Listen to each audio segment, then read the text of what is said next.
नमस्कार विद्यार्थ्यांनो, माझे नाव माधुरी राजभर आहे। मी तुम्हाला हिंदी हा विषय शिकवणार आहे। आज विद्यालय तुमचे स्वागत करत आहे। आज जो आपल्या समोर धडा आलेला आहे व्याकरणचा, त्याचं नाव काय आहे? विशेषण। आणि यांचा हा पहिला सीझन आहे। तर चला बघूया या सीझन मध्ये आपण काय पाहणार किंवा काय करणार आहे। तर चला बघून घ्या। इथे बघा, पहिला आपण बघणार आहे विशेषण यांची परिभाषा। काय बघणार आहे? विशेषण यांची परिभाषा बघणार आहे। बघा, नीटप्रमाणे ऐकून घ्या। निम्नलिखित वाक्य को पढ़िए और अर्धरेखित किए गए शब्दों को विशेषता पर ध्यान दीजिए। पहिला आपण बघणार की इथे काही वाक्य दिलेले आहेत ते बघणार आणि त्यांचं जे अर्धरेखित केलेले आहे त्यांना तुम्ही नीटप्रमाणे ऐकून घ्यायचं आणि बघून घ्यायचं आहे। कळलं? हो। जैसा पहला है, हमारे विद्यालय का विशाल भवन बड़ा सुंदर है, ये भारतीय शैली से बना है। दूसरा तुमचा, भित्ती भवन लाल, पीले और सफेद रंग का है। जे भित्री भवन आहे ते लाल रंगाचा किंवा पिवळा किंवा सफेद रंगाचा आहे। तीसरा, इस भवन में 40 कमरे, या भवन मध्ये 40 कमरे आहेत। आणि चौथा, कुछ कमरे बड़े, कुछ छोटे, कुछ नए और कुछ पुराने। काही कमरे खूपच मोठे आहे आणि काही छोटे आणि कुछ नए पुराने आहेत। तर याबद्दल असंही दिलेले जात आहे। पाचवा, ये भवन बड़ा ऊंचा और विस्तृत है। हा भवन खूपच मोठा आणि उच्च आणि खूपच विस्तृत आहे। तर याबद्दल तुम्ही इथे पाहणार आहे की आपने देखा कि अर्धरेखित किए गए शब्द किसी न किसी संज्ञा अथवा सर्वनाम की विशेषता का बोध कराते हैं। ये विशेषता निम्नलिखित है। आणि तुम्ही इथे बघितले की जे अर्धरेखित शब्द दिलेले आहे ते कोणता संज्ञा किंवा सर्वनाम किंवा यांची विशेषताचा बोध करून देत आहे आणि यांना आपण विशेषता म्हणतात, जे निम्नलिखित आहेत। तर अजून काय आहे बघून घ्या। बघा, जैसे आकार बोधक बड़े आणि छोटे, मोठे आणि छोटे। गुण बोधक सुंदर आणि विशाल। स्थान बोधक भारतीय। रंग बोधक लाल, पीला, सफेद। आणि रूप बोधक ऊंचा आणि विस्तृत। स्थितीत आणि दशा बोधक नए किंवा पुराने। संख्या बोधक निश्चित किंवा अनिश्चित संख्या। 40 आणि कुछ। दिशा बोधक बाहरी किंवा भीतरी। संकेतात बोधक यह, इस। तर याप्रमाणे इथे अशा प्रकारांचा बोधक दिलेले आहेत विशेषणाचा। तर अजून काय आहे बघून घ्या। बघा, उपयुक्त विशेषताओं के अतिरिक्त विशेषण पद या अथवा सर्वनाम की भूमि कुछ विशेषताओं का बोध कराते हैं। तर याबद्दल तुम्ही इथे पाहणार की उपयुक्त जे विशेषता आहे त्यांच्या अतिरिक्त म्हणजे आपल्याला विशेषण पद अथवा संज्ञा अथवा सर्वनामची कोणताही विशेषताचा बोध करून देत आहे। जसं स्पर्शबोधक म्हणजे चिकना, कोमल, स्निग्ध, खुरदरा। आणि स्वादबोधक खट्टा, मिठा, खारा, चटपटा, तीखा इत्यादी। ध्वनिबोधक कर्कश, मधुर, कटु, उग्र इत्यादी। गंधबोधक दुर्गंधित, सुगंधित इत्यादी। तर याप्रमाणे हे आपण पाहणार आहे। तर अजून काय आहे बघून घ्या। बघा, दोषबोधक म्हणजे बुरा, दुष्ट, घटिया, क्रूर, अत्याचारी, हीन, दीन आदि। विशेषतः ऐसे पद जो वाक्य, संज्ञा अथवा सर्वनाम की पदों की विशेषता का बोध कराते हैं। असा पद जे वाक्य किंवा संज्ञा किंवा सर्वनाम यांच्या पदातून विशेषताचा बोध करून जात आहे यांना आपण विशेषण असंही म्हणतो। जसे अच्छा, बुरा, छोटा, बड़ा, 3, 4, कुछ, भारी, 3 किलो, यह, वह इत्यादी। तर याप्रमाणे दोषबोधक असं प्रमाणेही दिलेले जात आहे।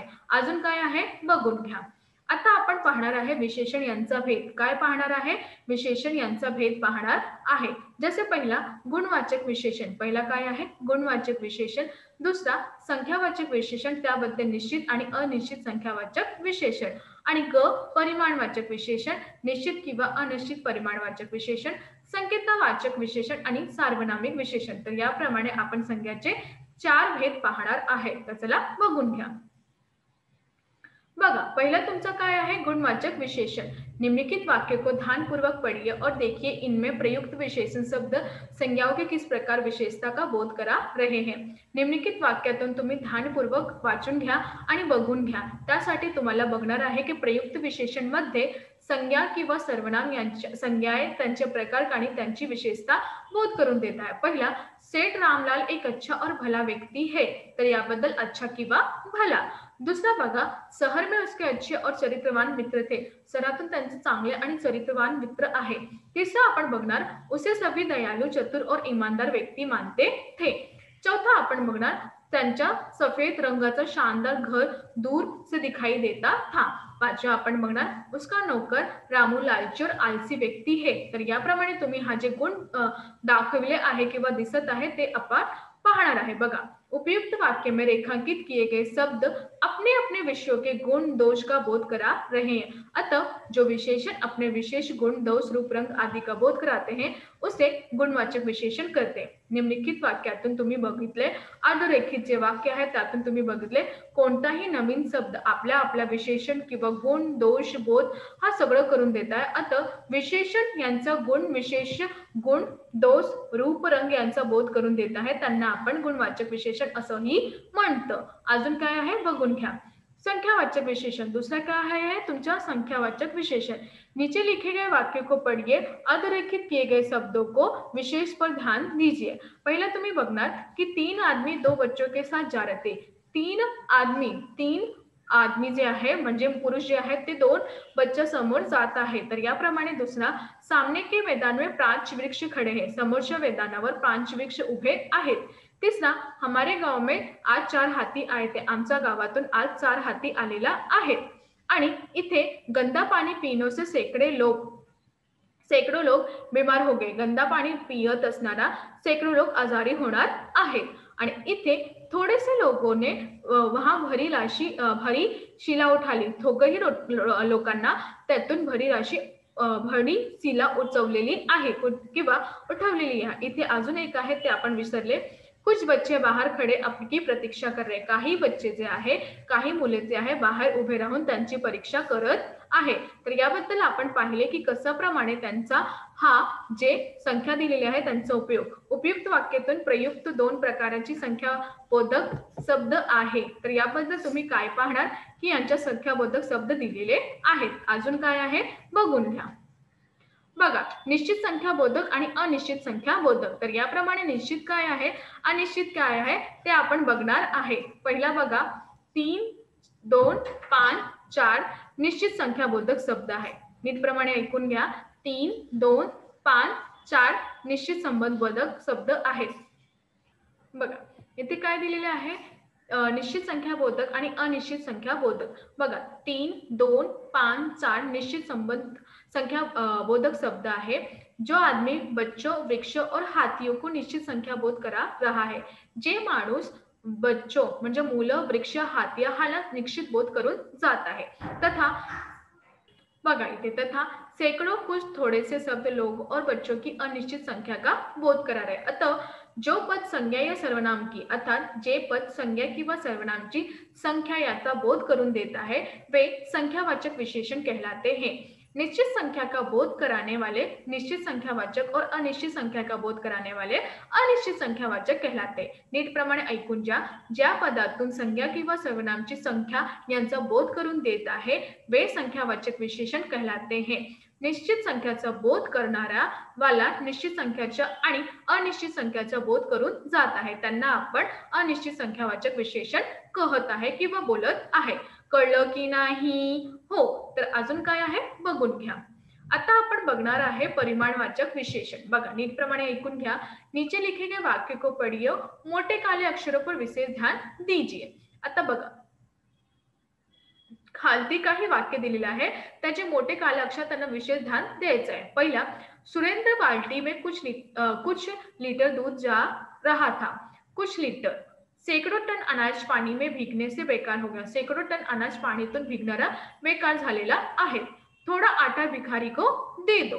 चौथा मैं केवल 5 लीटर पेट्रोल खरीद कर लाया हूँ। इथे पांचवा इन पर्दों में कुछ मीटर कपड़ा लग जाएगा आणि इथे वो बहुत लंबा और चौड़ा मैदान है।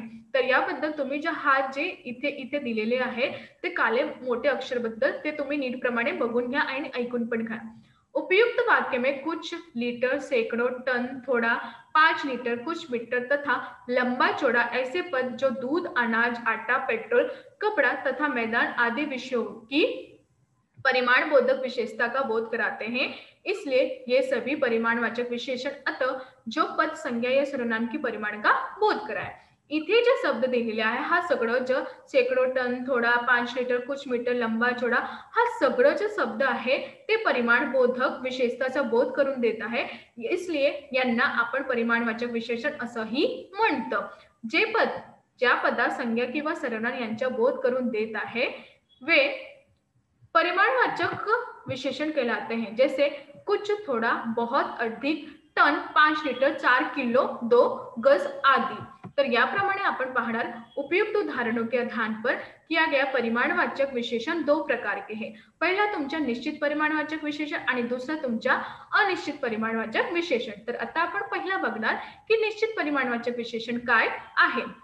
वे परिमाणवाचक विशेषण पद जो किसी संज्ञा अथवा सर्वनाम के ते परिमाणवाचक विशेषण पद जे कोणत्याही संज्ञा किंवा सर्वनामच्या पद निश्चित परिमाणचा बोध करून देत आहे त्यांना आपण निश्चित परिमाणवाचक विशेषण असंही म्हणतो। जसे 2 किलो, 5 लिटर, 2 गॅलन, 3 मीटर इत्यादी। आता आपण अनिश्चित पाहणार आहे। अनिश्चित परिमाणवाचक विशेषण आहेत वे परिमाणवाचक विशेषण जे पद कोणताही संज्ञा किंवा सर्वनाम पदचे अनिश्चित परिणामाचा बोध करून देत आहे त्यांना आपण अनिश्चित परिमाणवाचक विशेषण असंही म्हणतो। कळलं हो? जसे थोडा, पाणी, कई, मन इत्यादी। कळलं की नाही? लवकरच लवकर सांगा। हो, तर अजून काय आहे बघून घ्या। इथे बघा, आता आपला चौथा आलेला आहे संकेतवाचक अथवा सार्वनामिक विशेषण। बघा, नीचे लिखे गए वाक्य को पढ़िए और अर्धरेखित शब्द को विशेष ध्यान दीजिए। जे अर्धरेखित आहे त्यांना विशेष ध्यान द्यायचं आहे। पहिला, वे लोग कहाँ जा रहे? ती लोग कुठे जात आहे? यह घोड़ा बहुत तेज दौड़ता है। हा घोडा खूपच तेज दौड़त आहे।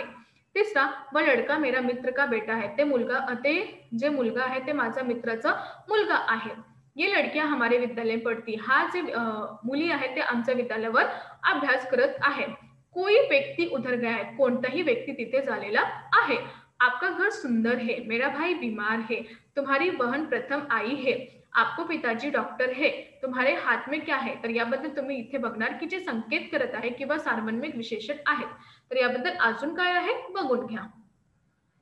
इथे बघा, उपयुक्त वाक्य में वे, यह, वे, कोई, आपका, मेरा, तुम्हारा, आपके, तुम्हारे ऐसे पद जो सर्वनाम होते हैं।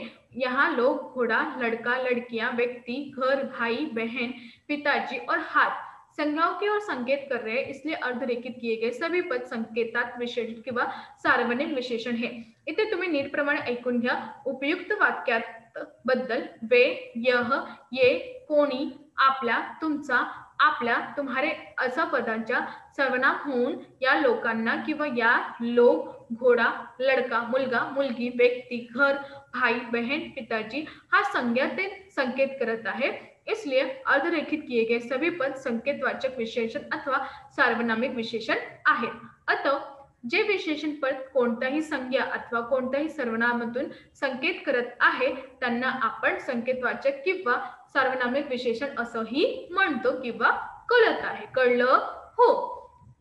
तर आज आम्ही काय शिकलो? आज आम्ही शिकलो की कशा प्रमाणे यांची परिभाषा पाहिले, विशेषणची परिभाषा पाहिले आणि कशा प्रकारे त्यांचा उदाहरण पण पाहिलेले आहे आणि त्यांचे प्रकार पाहिले। विशेषण काय होते? त्यांच्या शब्दाचा संज्ञा किंवा सर्वनामची जे विशेषता प्रकट करत आहे त्यांना आपण म्हणत आहे। तर याबद्दल तुम्हाला मी हेही सांगणार आहे की सगळं व्यवस्थित नीटप्रमाणे ऐकून घ्या। जेव्हा तुम्ही ऐकणार तेव्हाही तुम्हाला कळणार आहे, जेव्हा तुम्ही नाही ऐकणार तेव्हा तुम्हाला नाही कळणार आहे। तर एक एक जे उदाहरण दिलेले आहे ते नीटप्रमाणे ऐकून घ्या, त्यांचे प्रकार ऐकून घ्या, त्यांचं उदाहरण बघा, सगळं व्यवस्थित नीटप्रमाणे ऐकून घ्या आणि लिहून पण घ्या। कळलं की नाही? हो, धन्यवाद।